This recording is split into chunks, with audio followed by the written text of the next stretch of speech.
If you're Catholic in America, this is probably your Mass. You know this Mass. Not too much variety when you go to other Catholic churches around, but you hear a lot of things that confuse you. Protestants seem to worship similarly to you, but they believe very differently. You also kind of know that the Latin Mass is a thing that exists, and it's exotic and strange.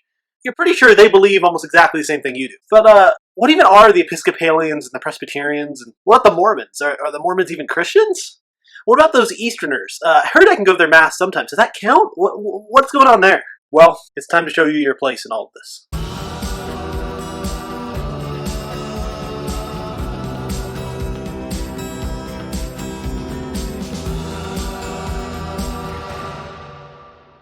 So we have this mess. The first easy sorting is to tell you that Latin Mass Catholics and you are part of the same church, the Catholic Church. In the 60s and 70s, the new Mass developed enough to be recognizably split.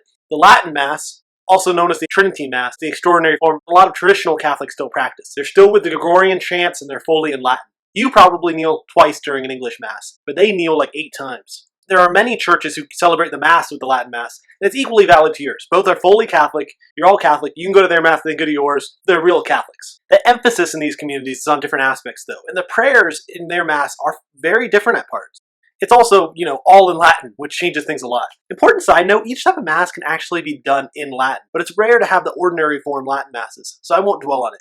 Your Mass, if you go to an ordinary form Catholic Mass, is on the surface a lot closer to the High Church Protestants, who are not part of the Catholic Church, than it is to the Latin Mass Catholics. This is shocking, I know. You might be picturing one of those Protestants, just a guy talking and then some music. I don't mean that.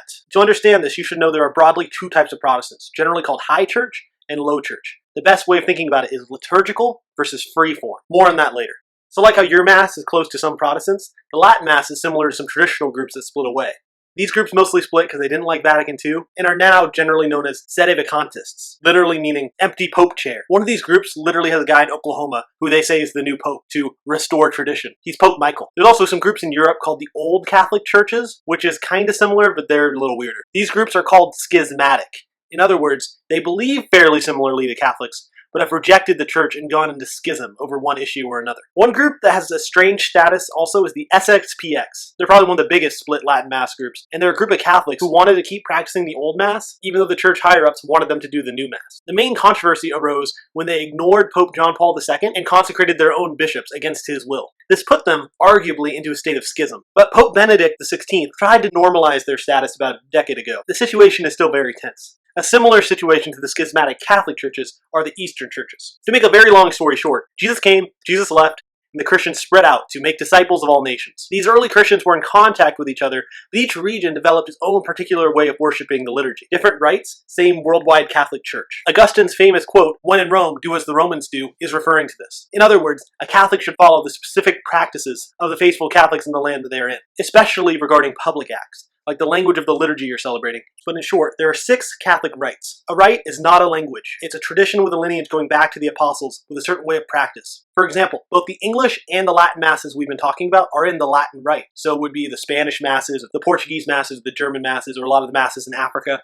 There's a lot of Catholics worldwide that are part of the Latin Rite Church. The other rites are Eastern. These are ancient rites. Just to run through them real quick, there's the Byzantine Rite, Armenian Rite, Alexandrian Rite, East Syriac Rite, and West Syriac Rite. Each of these has a specific schismatic church that is no longer Catholic, and these, in broad strokes, are the Eastern Orthodox family of churches, the Armenian Apostolic, Oriental Orthodox, and then Nestorian. Each of these is more of an ideology, and they are more families of churches. A lot of them are not even in communion with each other. For example, the Greek Orthodox Church and the Russian Orthodox Church in 2018 went into schism over who would control Ukraine, and so they're not in communion with each other anymore. So yeah, there's Eastern Catholics, and then there's Eastern Schismatic Christians. There's no good map on showing which Eastern Catholics are where, so I made this one real quick. Don't trust it too much. It's just for your reference to see generally what's going on. Don't reference it. I'll have more to say on the Eastern churches in another video. Now we're going to start leaving the realm of Catholic and traditional Christian splits and go to the Protestant sects. The ones I want to mention first are the High Church Protestants, based on the historical Protestantism of Luther and Calvin. These liturgies will look and feel very, very similar to your ordinary form English Mass, but they'll differ pretty wildly in terms of what they believe. Regarding the liturgy itself, they don't think the Eucharist becomes Jesus' body in the Mass, but they still do believe there's something spiritual and mystical going on. The main ones you'll run into in America are the Episcopalians, who are High Church Anglicans, Lutherans, who follow Martin Luther, and Presbyterians who follow John Calvin. I mentioned some about valid sacraments or not, so now I think it's time to really dig into it. We don't believe that their bread becomes the body of Jesus either. Martin Luther himself taught a priesthood of all believers, and they no longer believe in, priesthoods or the Eucharist as we understand it. This is a major difference between the High Church Protestants and the schismatic churches. The old Catholics and Sedevacantists, as well as the Eastern split churches, have true priesthoods and Eucharists because they maintain traditional Christian practice and teachings on these topics. However, one important thing to note, these High Church Christians still practice infant baptism and believe baptism really does something. This is as opposed to the Low Churches, who generally reject infant baptism, and they reject almost all the other sacraments too. They're a lot more freeform, they're a lot more casual. It's devotional music with a sermon and some Bible reading. If they do communion at all, it's generally rarely and not at every service.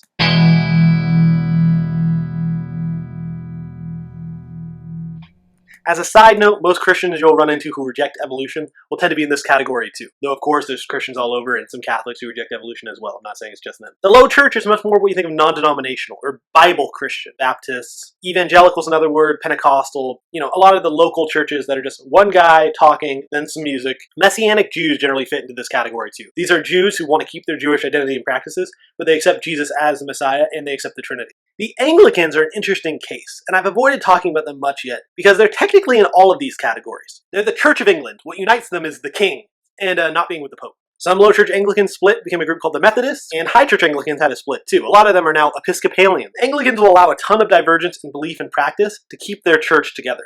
The other surprising High Church Anglican group, and it's more relevant for us, is a group called the Anglo-Catholics. These are a super traditional, liturgically minded Anglican group who don't even see themselves as Protestants, but rather as the real Catholics. A lot of Anglican priests have decided to convert fully to the worldwide Catholicism out of Rome. The famous of these Anglican priests who jumped over was St. John Henry Newman. And he becomes the most important Catholic thinker of modern times. A lot of the married Catholic priests that you might know of probably are these converted Anglican priests, who because they were married before while being Anglican priests, we recognize that their marriages were valid and they could become a priest in the Catholic Church. About 10 years ago, Pope Benedict XVI recognized that there were whole communities of Anglo-Catholics who wanted to join the worldwide Catholic communion. So the Pope established a third category in Latin Rite practice. These were called Anglican ordinariates. These communities of Anglicans or Episcopalians got to keep their practices and customs while fully joining communion with the one true Catholic Church. This has been such a success that I've known some American Catholics who prefer to attend the Anglican ordinariate masses because they say it's a traditional and a beautiful mass while still being in English, in a language they understand. Next week, we'll be looking at what does it mean to be a Christian.